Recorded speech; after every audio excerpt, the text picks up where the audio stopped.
विश्वभरि छरिएर रहनुभएका प्रभुका अति नै प्रिय पवित्र जनहरूमा ख्रिस्ट येशूको नाममा जय मसीह भन्दछु। म पास्टर फेथ ग्राउन्ड नेपालबाट। परमेश्वरको महिमा भएको होस्। परमेश्वरले मण्डली परिवारलाई आशिष दिनुभएको होस्। आमेन। मण्डली परिवार, आउनुहोस् आज हामी परमेश्वरको वचनबाट ढिला नगरिकन केही कुराहरू हेर्नेछौँ र आज बिहान परमेश्वरको वचनले अवश्य पनि हामीलाई उहाँको उद्देश्यमा केन्द्रित रहेर उहाँको राज्य निर्माणमा अगाडि बढ्नको लागि प्रेरणा दिनेछ र एक निर्णायक जीवन जिउनलाई प्रभुले सहायता गर्नुहुनेछ। आमेन। आजको टपिक्स रहेको छ फेथ ग्राफ्स एनोइटिङ, अर्थात् विश्वासले अभिषेकलाई चाहिँ खिचेर ल्याउँछ अथवा तानेर ल्याउँछ। यो विषयमा हजुरहरूको बिचमा परमेश्वरको वचन बोल्न गइराखेको छु। Faith graphs anointing. आमेन। मर्कुसको 5 अध्यायको 24 पदमा आइपुग्दाखेरि त्यहाँ यसरी लेखिएको छ। हामी 34 सम्म हेर्नेछौँ। 24 देखि 34, मर्कुस 5 अध्यायको 24 देखि 34 सम्म। तब येशू तिनीसँग जानुभयो। यहाँनिर तब येशू तिनीसँग जानुभयो भन्ने सन्दर्भ चाहिँ अगाडिको खण्डसँग जोडिएको छ, जहाँ चाहिँ याइरस भन्ने एकजना व्यक्ति छन् अनि याइरसको घरतर्फ चाहिँ प्रभु येशू जाँदै हुनुहुन्थ्यो। उहाँ चाहिँ गालिल समुद्रको पारीपट्टि जाँदै हुनुहुन्थ्यो। याइरसको ढुङ्गामा चढेर समुद्रको पारीपट्टि उहाँ जाँदै हुनुहुन्थ्यो, जहाँ याइरसको छोरी मर्न लागेकी अवस्थामा थिइन्। त्यसकारणले प्रभु येशू त्यसतर्फ समुद्र पार गरेर जाँदै हुनुहुन्थ्यो। र 24 पद चाहिँ यहाँबाट सुरु हुन्छ। तब येशू तिनीसँग जानुभयो। कोसँग? याइरससँग। र एउटा ठुलो भिड उहाँको पछि लाग्यो र मानिसहरू उहाँको वरिपरि ठेलमठेल गर्न लागे। अनि 12 वर्ष अघिदेखि रगत बग्ने रोग भएकी एउटी स्त्री त्यहाँ थिए। त्यसले धेरै वैद्यहरूका हातबाट अनेक कष्ट पाएर आफूसँग भएका सारा सम्पत्ति खर्च गरेर पनि निको नभई बरु झन् खराब हालतमा पुगेकी थिए। येशूको विषयमा त्यसले सुनेकी थिए र भिडको पछिल्लोतिरबाट आएर उहाँको वस्त्र त्यसले छोई। किनकि त्यसले मनमने भने मैले उहाँको वस्त्र मात्र छोएँ भने पनि म निको हुनेछु। अनि तुरुन्तै त्यसको रगत बग्ने बन्द भइहाल्यो र आफ्नो शरीरको रोग निको भएको त्यसले थाहा पाई आफूबाट शक्ति बाहिर निस्केको झट्टै यसरी थाहा पाएर भिडमा पछिल्लोतिर फर्केर सोध्नुभयो, कसले मेरो वस्त्र छोयो? चेलाहरूले उहाँलाई भने, भिडले ठेलमठेला गरेको त तपाईँले देख्नुभएकै छ, र पनि तपाईँ भन्नुहुन्छ कसले मलाई छोयो? उहाँलाई छुने को हो भनी उहाँले चारैतिर हेर्न लाग्नुभयो। चारैतिर हेर्न लाग्नुभयो। तब आफूलाई जे भएको थियो सो थाहा पाएर त्यो स्त्री डरले काम्दै आएर येशूको अघि घोप्टो परी र उहाँलाई सबै सत्य कुरा भनिदिए। तब उहाँले त्यसलाई भन्नुभयो, ए छोरी, तिम्रो विश्वासले तिमीलाई निको पारेको छ। शान्तिसँग जाऊ, तिम्रो रोग निको होस्। वचन पढाइमा परमेश्वरको महिमा भएको होस्। आमेन। आउनुहोस् हामी प्रार्थना गर्छौँ। स्वर्गीय पिता, म तपाईँलाई धन्यवाद दिन्छु तपाईँको वचनको निम्ति। यो बिहानी मण्डलीसँग प्रभु तपाईँ बातचित गर्नुहोस्। वचन बोल्ने र सुन्ने दुवैको बिचमा पवित्र आत्मा तपाईँ स्वयं भइकन सहायता गर्नुहोस्। मण्डललाई प्रभु हरेक अन्तस्करणहरू खोलिदिनुहोस्। तपाईँको वचन बुझ्नलाई सामर्थ्य दिनुहोस् पिता, र वचनको आज्ञाकारिताको जीवन दिनुहोस्। तपाईँलाई हेरेर जिउनलाई सामर्थ्य दिनुहोस्। येशू प्रभुको नाम। आमेन। हालेलुया। परमेश्वरको महिमा भएको होस्। आमेन। हामी फेथ ग्राफ्स एनोइटिङ, यस विषयलाई हेर्दैछौँ, अर्थात् विश्वासले त्यो अभिषेकलाई चाहिँ तानेर ल्याउँछ भन्ने विषयमा यहाँ हामी यही कुराको सन्दर्भमा हेर्दैछौँ। यहाँ शीर्षकमा लेखिएको छ कि मरेकी ठिटी र रोगी स्त्री भनेर लेखिएको छ मर्कुस 5:21 पददेखि। तापनि आज हामीले यस कुरालाई हेरेका छौँ। यहाँनिर जब प्रभु येशू ख्रीष्ट चाहिँ गालिल समुद्र पार गरेर उहाँ याइरसको घरमा जाँदै हुनुहुन्थ्यो अनि त्यतिखेर त्यो बाटोमा जाँदै गर्दाखेरि त्यहाँ ठुलो भिड चाहिँ प्रभु येशूको पछि लागेको हामी देख्न सक्छौँ। 24 पदमा त्यहाँ ठेलौठेल्टो भिड भएको कुरा चाहिँ हामी देख्छौँ। अनि त्यो भिडको बिचबाट एकजना स्त्री जो चाहिँ 12 वर्षदेखि रगत बगिराखेको त्यो बिमारी भएको स्त्री यहाँनिर हामी देख्न सक्छौँ। र यो स्त्रीले चाहिँ धेरै वैद्यहरूलाई चाहिँ उनले उपचार गर्नको लागि विगत दिनहरूमा चाहिँ धेरै वैद्यहरूलाई देखाएको कुरा हामी पाउँछौँ र उनले वैद्यहरूका हातबाट अनेक कष्ट पाएर आफूसँग भएका सारा सम्पत्ति खर्च गरेर पनि निको नभई बरु झन् खराब हालतमा पुगेकी थिइन्। अनि यो बिचमा चाहिँ यस स्त्रीले 27 पदले भन्छ येशूको विषयमा त्यसले सुनेकी तिर भिडको पछिल्लोतिरबाट आएर उहाँको वस्त्र त्यसले छोई भनेर यहाँ लेखिएको छ।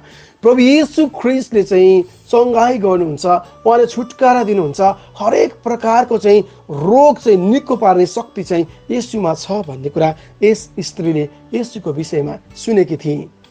अनि जब चाहिँ यो स्त्रीले प्रभु येशूको विषयमा सुनि अनि यस स्त्रीले म निको हुनेछु भनिकन त्यो विश्वास गरेको हामी यहाँनिर पाउँदछौँ।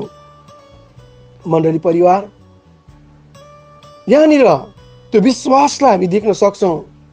अनि त्यो भिडमा गएर जब यस स्त्रीले प्रभु येशूको वस्त्रलाई जब छोइन्, जब प्रभु येशूले लगाउनु भएको त्यो वस्त्रलाई चाहिँ छोइन्, उनले भनेकी छिन् यिनले मनमा यो कल्पना गरेकी थिइन् कि 28 पदले भन्दछ मैले उहाँको वस्त्र मात्र छोएँ भने पनि म निको हुनेछु। जब उनले त्यो निर्णय गरिन् कि त्यो विश्वास साथ त्यो निर्णय गरिन्, तब 29 पदले भन्छ अनि तुरुन्तै त्यसको रगत बन्द भइहाल्यो भनेर यहाँ लेखिएको छ र आफ्नो शरीरको रोग निको भएको त्यसले थाहा पाए।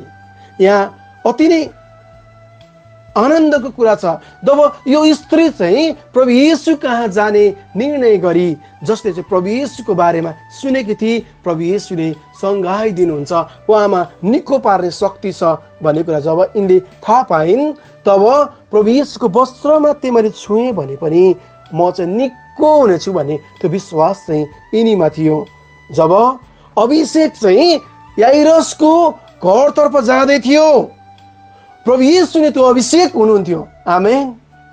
अभिषेक याइरसको घरतर्फ जाँदै थियो किनभने त्यहाँ चाहिँ याइरसको सानो छोरी चाहिँ मर्न लागेको अवस्थामा थिइन्।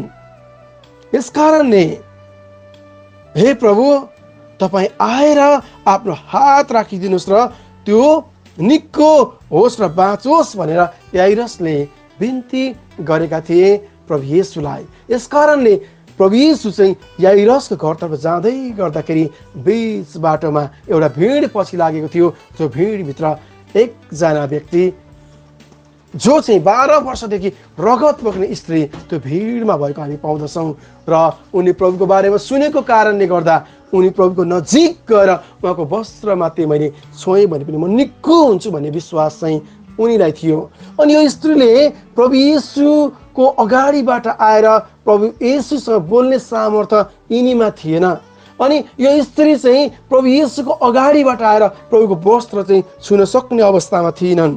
किन भन्दाखेरि व्यवस्थामा हामीले हेर्ने भनी लेवी 15 अध्यायको 25 पदमा यसरी लेखिएको छ, कुनै स्त्रीका रजस्वलाको समयमा बाहेक धेरै दिनसम्म रगत बग्यो अथवा आफ्नो रजस्वलाको समयभन्दा बढी दिन रगत बग्यो भने रगत बगुन्जेल तिनी अशुद्ध रहनेछे। रजस्वलाका दिनहरूमा जस्तै तिनी अशुद्ध हुनेछे। तिनको रगत बगेका सबै दिन तिनी सुतेको कुनै ओछ्यान रजस्वलाका बेलाको ओछ्यान जस्तै ठहरियोस्। जुन जुन कुरामा तिनी बस्छे ती पनि रजस्वलाकै दिन जस्तै अशुद्ध रहन् भनेर लेखिएको छ लेवी 15 को 25 अनि 26 पदमा। यस कारणले गर्दा यो चाहिँ स्त्रीलाई चाहिँ यतिखेर हामीले पाउँदछौँ, यिनी चाहिँ अशुद्ध भएको अवस्थामा हामी पाउँछौँ। किनभने रजस्वला भएको समयभन्दा अरू समय पनि रगत बगिराख्यो भने चाहिँ त्यो चाहिँ रजस्वलाको समयमा जस्तै अशुद्ध ठानिनेछ भन्ने कुरा व्यवस्थामा थियो। यो कुरा चाहिँ लेवीको पुस्तकमा लेखिएको थियो। यस कारणले गर्दाखेरि मण्डली परिवार, हामीले यो कुरालाई हामी यहाँ पाउन सक्छौँ, यो कुरालाई हामी बुझ्न सक्छौँ, यो कुरालाई हामी महसुस गरौँ, मनन गरौँ। र यो स्त्रीले चाहिँ अगाडिबाट आएर छुने सामर्थ्य थिएन, तर यिनले लुकेर छुन चाहन्थिन्। जब चाहिँ यिनले छुने इच्छा राखिन्, छोइन्, तब यिनी निको भएको चाहिँ तुरन्तै उनले थाहा पाइन्। आमेन, आमेन। यहाँनिर प्रभु येशूले आफूबाट शक्ति बाहिर निस्केको झट्टै येशूले थाहा पाएर भिडमा पछिल्तिर फर्केर सोध्नुभयो, कसले मेरो वस्त्र छोयो? प्रभु येशूले सोध्नुभयो, कसले मेरो वस्त्र छोयो भनेर। किनभने परमेश्वरको वचनले भन्दछ, म कहाँ आउनलाई म कुनै पनि रीतिले त्याग्ने छैन। तिमीहरू म कहाँ आऊ अनि म तिमीहरू कहाँ आउनेछु भनिकन वचनमा लेखिएको छ। मण्डली परिवार, जब यी स्त्रीले जब प्रभु येशूको वस्त्रलाई छोइन् अनि प्रभुबाट निस्केको त्यो शक्ति चाहिँ प्रभु येशूले थाहा पाउनुभयो अनि उहाँले पछिल्तिर फर्केर हेर्नुभयो अनि कसले मेरो वस्त्र छोयो भनिकन यहाँ भन्नुभएको छ। र चेलाहरूले यस्तो जवाब दिएका छन्, भिडले ठेलाउठेल गरेको त तपाईँले देख्नुभएको छ र पनि तपाईँ भन्नुहुन्छ कसले मलाई छोयो भनेर यहाँ चेलाहरूले जवाब दिएका छन्। र उहाँले छुने को हो भने चारैतिर हेर्न लाग्नुभयो भनेर लेखिएको छ 32 पदमा। मेरो यो वस्त्र छुने चाहिँ को हो भन्ने कुरा चारैतिर प्रभुले हेर्न थाल्नुभयो।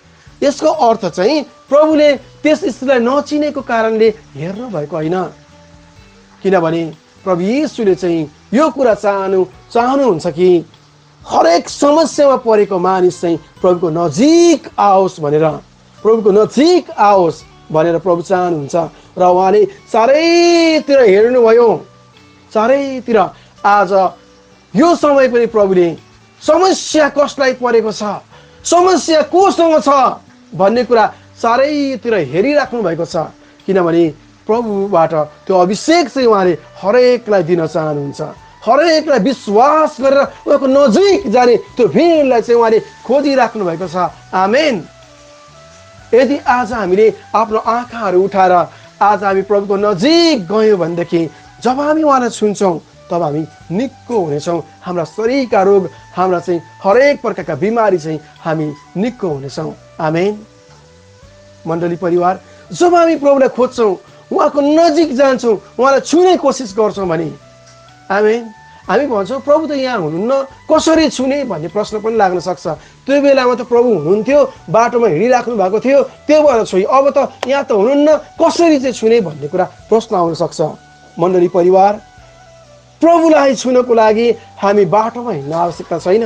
हाम्रो हृदयको समर्पणतामा त्यो विश्वास छ, जब हामी उहाँको नजिक जान्छौँ, उहाँलाई पुकारा गर्छौँ भने प्रभुको उपस्थिति तपाईँ मेरो सामु आउनेछ। आमेन।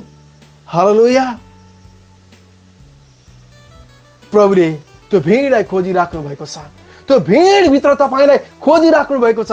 जसरी प्रभु येशूले यस स्त्रीलाई चाहिँ खोज्दै हुनुहुन्थ्यो, कसले मलाई छोयो भनेर उहाँले चारैतिर चाहिँ हेरिराख्नु भएको थियो। यो स्त्रीलाई प्रभुले खोजिराख्नु भएको थियो। आज तपाईँ र म पनि यो स्त्री जस्तै बिमारी अवस्थामा छौँ, हाम्रो बिमारी निको भएको छैन, हामीले कति उपचार गर्यौँ होला, तर यो बिहानी जब तपाईँ प्रभुको नजिक जाने इच्छा गर्नुहुन्छ, यो बिहानी 100% तपाईँको जीवनमा चङ्गाई र छुटकाराको 100% निको र चङ्गाई तपाईँको लागि खोलिनेछ। आमेन, हालेलुया। किन भन्दाखेरि फेथ ग्राफ्स एनोइटिङ। आमेन। यहाँनिर अभिषेक याइरसको घरतर्फ जाँदै थियो, तर यहाँ अभिषेक चाहिँ डाइभर्ट भएको छ। अभिषेक चाहिँ बिचमा चाहिँ मोडिएको छ। अनि त्यो प्रभुबाट त्यो अभिषेक चाहिँ यस समस्यामा पऱ्यो कि 12 वर्षसम्म रगत भएको स्त्रीको जीवनमा त्यो अभिषेक चाहिँ, त्यो चङ्गाई, त्यो छुटकारा चाहिँ बगिराखेको छ, जो चाहिँ यस स्त्रीमा भएको विश्वासको कारणले गर्दाखेरि त्यो अभिषेक चाहिँ तानिएको छ प्रभुबाट, त्यो चाहिँ प्रभुबाट चाहिँ बगेको छ। आमेन, हालेलुया। आज तपाईँमा पनि त्यो विश्वास छ भने तपाईँको विश्वासले चाहिँ तपाईँको जीवनमा त्यो अभिषेक ल्याउँदछ। स्वर्गबाटको त्यो अभिषेक चाहिँ तपाईँको जीवनमा यतिखेर आउँदछ। यतिखेर तपाईँको लागि छुटकाराको समय छ। यतिखेर आफ्नो गुणाहरू टेक्नुहोस्, प्रभुलाई भन्नु जीव प्रभु भनिकन यो समय आफ्नो हातहरू उचाल्दै, आफ्नो भुल गल्ती र अधर्महरू स्वीकार गर्दै प्रभुलाई यो समय भन्नुहोस्, प्रभु म निको हुन चाहन्छु।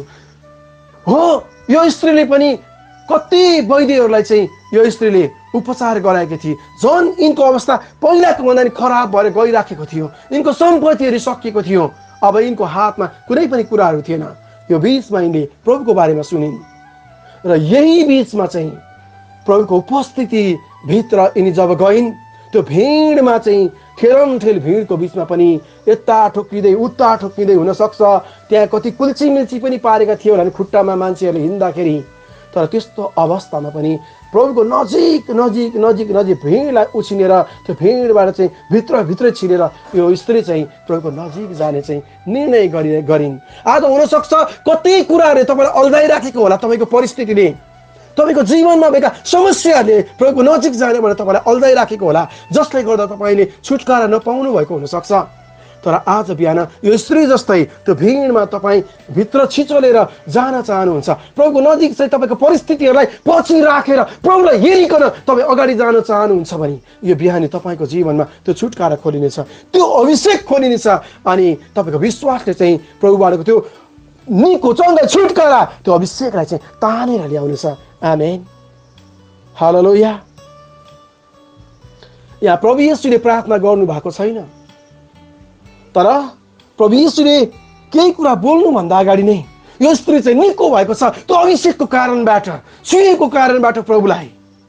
हालेलुया, हालेलुया। प्रभु तपाईँलाई खोज्दै हुनुहुन्छ त्यो भिडमा, तपाईँ संसारको भिडभित्र हुनुहुन्छ होला, आज तपाईँलाई हेर्दै हुनुहुन्छ, उहाँले चारैतिर आफ्ना दृष्टि लगाउँदै हुनुहुन्छ। यो स्त्रीले त्यो समयमा आफूलाई लुकाउन सकिनन् र डराउँदै प्रभुको नजिक गएर आफ्नो कुराहरू राखेको हामी पाउँछौँ। यदि तपाईँ पनि प्रभुको नजिक गएर प्रभुको डर भएमा रहेर प्रभुको नजिक यो बिहानी जानुहुन्छ भने प्रभुले तपाईँको जीवनका परिस्थितिहरू देख्नु भएको छ, उहाँ खोज्दै हुनुहुन्छ तपाईँलाई। तपाईँ प्रभुलाई भन्नुहोस्, जी प्रभु म यहाँ छु भनिकन तपाईँ नलुक्नुहोस्, नलुकाउनुहोस्। यो समय तपाईँको जीवनमा चङ्गाई र छुटकारा खोलिनेछ। आमेन। मैले वचन बोल्दै गर्दा तपाईँको जीवनमा त्यो अभिषेक खोलिसकिएको छ, तपाईँ निको हुँदै हुनुहुन्छ। तपाईँको परिस्थितिहरू अब सबै परिस्थितिबाट तपाईँलाई प्रभु छुटकारा दिँदै हुनुहुन्छ। आमेन, हालेलुया। यो स्त्री चाहिँ प्रभुको सामुने डरले कामदै आएर यीशुको अघि घोप्टो परेर उहाँलाई सबै सत्य कुरा बताइदिए। हालेलुया। तब उहाँले त्यसलाई भन्नुभयो, ध्यान दिनुहोस्, यो कुरा ध्यान दिनुहोस्, सुन्नुहोस्। म मर्कुस 5को 34 पदमा पढ्न गइराखेको छु, यो कुरालाई ध्यान दिनुहोस्। ए छोरी, तिम्रो विश्वासले तिमीलाई निको पारेको छ, शान्तिसँग जाऊ, तिम्रो रोग निको होस् भनेर भन्नुभयो। अब यहाँ अति नै आश्चर्य लाग्दो कुरा छ। हो, यो स्त्री पहिला नै प्रभुले बोल्नुभन्दा अगाडि नै निको भइसकेकी थिए, तर पनि प्रभुले भन्नुभयो तिम्रो विश्वासले तिमीलाई निको पारेको छ। यस पछाडि प्रभुले भन्नुहुन्छ शान्तिसँग जाऊ। अझै अर्को अचम्मको कुरा चाहिँ के छ भन्दाखेरि तिम्रो रोग निको होस् भन्नुभयो, निको होस् भनेर भन्नुभयो। अब यहाँनिर अचम्मको कुरा छ, अलरेडी पहिला नै यो स्त्री प्रभुप्रतिको विश्वासले निको त भइसकी, प्रभुले प्रार्थना त गर्नु भएन तापनि निको भए। तर यहाँ प्रभुले भन्नुभयो तिम्रो रोग निको होस्। यसको अर्थ चाहिँ हामीले बुझ्न सक्छौँ कि हो हाम्रो विश्वासको कारणले हामी निको हुन्छौँ, हाम्रो विश्वासको कारणले हामी निको हुन्छौँ। प्रभुमा जिउ भनेर हामी जब प्रार्थना गर्छौँ, प्रभु नजिक जान्छौँ भने फेरि पनि प्रभुले भन्नुभयो तिम्रो रोग निको होस्। योभन्दा अगाडि भन्नुभएको छ ए छोरी तिम्रो विश्वासले तिमीलाई निको पारेको छ भन्नुभयो भने त्यस पछाडि प्रभुले भन्नुभयो तिम्रो रोग निको होस्। ल हेर्नुहोस् त यो अचम्मको कुरा, किनभने यदि हामी चाहिँ निको भएर पनि म निको भएँ भनेर फेरि संसारमै हरायो भने नि फेरि त्यो फर्किन सक्छ है भन्ने कुरा यहाँ हामीले बुझ्नुपर्छ। यसका एकचोटि चङ्गाएर छुटकारा पाएको व्यक्तिले चाहिँ प्रभुको महिमा गर्नुपर्छ, प्रभुको वचनको आज्ञाकारिताको जीवन जिउनुपर्छ, प्रभुको त्यो महिमालाई देख्ने व्यक्तिले धन्यवादी हुनुपर्छ। अनि फेरि पनि म निको भइहालेँ भनेर संसारमै हराउने हिजो जे गरेका थियौँ फेरि त्यो पापमय जीवनमा फर्क्यौँ भने त फेरि पनि त्यो समस्या बल्दिन सक्छ भन्ने कुरा, त्यो नक्सालाई हामी यहाँनिर देख्छौँ। यसकारणले प्रभुले भन्नुभयो जाऊ, शान्तिसँग जाऊ, तिम्रो रोग निको होस्। किनभने अब चाहिँ तिमीले गएर अब चाहिँ अझै आज्ञाकारिताको जीवन जिउनुपर्छ भन्ने अर्थ चाहिँ हामी यहाँ पाउँछौँ। यसकारणले मण्डली परिवार आज हामीले एकचोटि चङ्गाएर छुटकारा पाइसकेपछि हामीसँग निरन्तर प्रभुसँगको सम्बन्धमा रहनुपर्छ, स्वर्गसँगको सम्बन्धमा रहनुपर्छ। अनि हाम्रो पापपूर्ण जीवनबाट बाहिर आएर हामी प्रभुको त्यो महिमामा सधैँ एक महिमाबाट अर्को महिमामा माथि माथि माथि उक्लदै जानको लागि हामी तयारी हुनुपर्छ। आमेन। यसकारणले आज बिहान म यही उत्साह दिन चाहन्छु, यदि तपाईँ लामो समयदेखि बिरामी हुनुहुन्छ, तपाईँको जीवनमा समस्या छ अनि तपाईँले कैयौँ पटक चाहिँ त्यो उपचार गर्दा गर्दै पनि तपाईँमा छुटकारा आइराखेको छैन, तपाईँ समस्याभित्र हुनुहुन्छ भने यो समय आफ्नो हातहरू तपाईँको आफ्नो कुनै अङ्ग दुखिराखेको छ भने त्यहाँ राख्नुहोस्। तपाईँको हात चाहिँ यो समय चाहिँ तपाईँको लागि चङ्गाई खोलिनेछ अनि यो समय तपाईँको निम्ति छुटकारा खोलिनेछ। र आजबाट उसो तपाईँ प्रभुको वचनमा अझै गहिरिएर अझै भिजेर अगाडि बढ्नुहोस्, ताकि प्रभुसँग सम्बन्धमा अगाडि बढ्नुहोस्। तपाईँको विश्वासले प्रभुबाटको त्यो अभिषेकलाई चाहिँ तानेर ल्याउँदछ र तपाईँ निको हुनुहुनेछ। आमेन। मण्डली परिवार, अनि यसै सन्दर्भको अर्को भागलाई हामी आउने दिनहरूमा हेर्नेछौँ, किन चाहिँ लामो समयसम्म मानिसहरू निको हुँदैनन् भन्ने विषयमा हामी पछिल्लो दिनहरूमा हेर्नेछौँ। यहाँ चाहिँ आजको टपिक्समा हामीले यति मात्रै यहीँसम्म राख्नेछौँ, यति मात्रै बुझ्नेछौँ। वचन लामो हुनेछ र यसकारण राख्न चाहे किनभने फेथ ग्राफ्स एनोइटिङ, विश्वासले त्यो अभिषेकलाई चाहिँ तानेर ल्याउँछ भन्ने विषयमा आज हामीले हेरेका छौँ। जसरी यस रगत बोक्ने स्त्रीको विश्वासले चाहिँ प्रभुबाटको त्यो अभिषेकलाई चाहिँ तानेर ल्याएको छ। आज बिहान तपाईँले प्रभुप्रति राखेको विश्वासले चाहिँ तपाईँको जीवनमा त्यो अभिषेकलाई चाहिँ ल्याउँदछ। स्वर्गबाटको त्यो अभिषेक चाहिँ तपाईँको जीवनमा बग्दछ। आमेन। तपाईँको जहाँ समस्या छ त्यहाँ हात राख्नुहोस्। यो समय निको पार्ने म होइन तर प्रभु हुनुहुन्छ। म तपाईँको लागि प्रार्थना गर्नेछु। स्वर्गीय पिता, म तपाईँलाई धन्यवाद दिन्छु यो समयको लागि, तपाईँको वचनको लागि धन्यवाद दिन्छु पिता। आज लामो समयसम्म जति पनि प्रभु तपाईँको प्रियहरू जति पनि बिमारी अवस्थामा हुनुहुन्छ, विभिन्न प्रकारको समस्या छ, कतिको घुँडा दुख्ने समस्या, कतिको दाँत दुख्ने समस्या, कतिको टाउको दुख्ने समस्या, कतिको आँखा दुख्ने समस्या, कतिको ढाड दुख्ने समस्या छ, कतिको रगतमा महिनावारीको गडबडी भइराखेको छ प्रभु, कतिको चाहिँ प्रभु अल्सरको समस्या छ, कतिमा क्यान्सर छ, कतिमा प्रभु हर्नियाको समस्या छ, कतिमा ब्रोन्काइटिसको, छातीको प्रभु जुन आत्माको सिओपिडीको समस्या छ, कतिमा चाहिँ कान दुख्ने समस्या छ, कतिको नाकको साइनेक्सको समस्या छ प्रभु, कतिको चाहिँ नि विभिन्न शरीरका अङ्गहरू, खुट्टा, लिगमेन्ट्स, घुँडाहरू दुख्ने समस्या छ, कतिको ग्यास्ट्रिकको समस्या छ प्रभु, कतिमा चाहिँ विभिन्न प्रकारका अज्ञात रोगहरू छन् प्रभु। हरेक रोगको लागि म प्रार्थना गर्दछु। यो घडी म तपाईँको वचनलाई दाबी गर्छु प्रभु। मत्ती 10 को प्रभु 8 अनि 10 पदलाई म दाबी गर्दछु। तपाईँले भन्नुभएको छ रोगीहरूलाई निको पार, भूतहरू धपाऊ, मरेकोहरूलाई बिउताऊ भनिकन प्रभु सित्तैमा पायो सित्तैमा देऊ भनिकन भन्नुभएको छ। तपाईँको वचन मुताबिक प्रभु तपाईँ यसको नाममा म प्रार्थना गर्दछु। आज जति पनि घुँडाहरू उत्रेकिएका छन् प्रभु, जति पनि तपाईँको छोराछोरीले आफ्नो शरीरमा हात राखेका छन्, यी सबै बिमारीबाट प्रभु तपाईँले मुक्त पार्नुहोस्, किनकि तपाईँले सबै निको पार्ने सामर्थ्य त्यो अधिकार दिनुभएको छ। तपाईँको वचन मुताबिक त्यो अधिकारलाई म प्रयोग गर्दछु। प्रभु स्वर्गबाटको त्यो अभिषेक यो घडी तपाईँले बगाउनुहोस्, खोलिदिनुहोस् र प्रभु तपाईँ प्रभुका हरेक प्रियहरूलाई ती समस्या र परिस्थितिबाट छुटकारा दिइकन, त्यो रोग बिमारी कष्ट खेद सतावटबाट छुटकारा दिइकन प्रभु नयाँ रूपमा तपाईँले आभूषित गर्नुहोस्। जसरी 12 वर्ष रगत भएको स्त्रीलाई तपाईँले भन्नुभयो निको भएका छौ, तिमी शान्तिसँग जाऊ भनिकन प्रभु तपाईँबाटको शान्ति यो समय म घोषणा गर्छु। मण्डलीको दैनिक जीवनमा तपाईँले आशिष दिनुहोस्। धन्यवाद छ प्रभु। हरेक प्रकारको रोगमाथि पहिलो पत्रुस 2:24 यस्ता 53:5 म घोषणा गर्छु। प्रभु येशू हरेकलाई तपाईँले चङ्गाइदिनुहोस्। तपाईँ येशूको रगतलाई म एप्लाई गर्दछु र विशेष गरिकन अन्धकारको शक्तिका दुष्टका बन्धनहरूलाई येशूको नाममा याकुबको 7 पद अनुसार खोल्दछु, विरोध गर्दछु। भजन सङ्ग्रह 91:13 अनुसार पैताले मुनि कुचाल्दछु। दुष्टका सबै योजनाहरूलाई भत्काउँदछु। प्रभु डेभिलका सबै एट्र्याकरलाई येशूको नाममा रद्द गर्दछु। प्रभु अन्धकारको शक्तिले राखेका सबै प्रकारका समस्याहरूमाथि येशूको नाममा धावा बोल्दछु। प्रभु तपाईँ येशूको नाममा व्यवस्था 28:7 अनुसार दुष्ट आत्माको प्रकोपलाई येशूको नाममा एक बाटो भएर आएको छ नि 7 बाटोबाट निस्किजाने येशूको नाममा आज्ञा गर्दछु। In the name of Jesus, freedom now, freedom now, all kinds of sickness, all kinds of devilish spirit come out in the name of Jesus. येशूको नाममा छुटकारा होइजा, छुटकारा होइजा, छुटकारा होइजा in the name of Jesus. येशूको नाममा छुटकारा होइजा, येशूको नाममा छुटकारा होइजा, छुटकारा होइजा। प्रभु तपाईँलाई धन्यवाद छ यो बिहानी तपाईँको चङ्गाई तपाईँले खोलिदिनु भएको लागि। रिसिभ गर्नुहोस्, रिसिभ गर्नुहोस्, यो समय रिसिभ गर्नुहोस्, रिसिभ गर्नुहोस्, स्वीकार गर्नुहोस्। प्रभुको नजिक जानुहोस्, जिउ प्रभु भनिकन प्रभुले तपाईँको जीवनमा काम गर्दै हुनुहुन्छ। हालेलुया, थ्याङ्क यू जिजस। यो समय हरेकलाई चङ्गाई छुटकारा त्यो अभिषेक दिनुहोस् येशू प्रभुको नाममा। आमेन, आमेन, आमेन। God bless you all. म फेथ ग्राउन्ड नेपालबाट।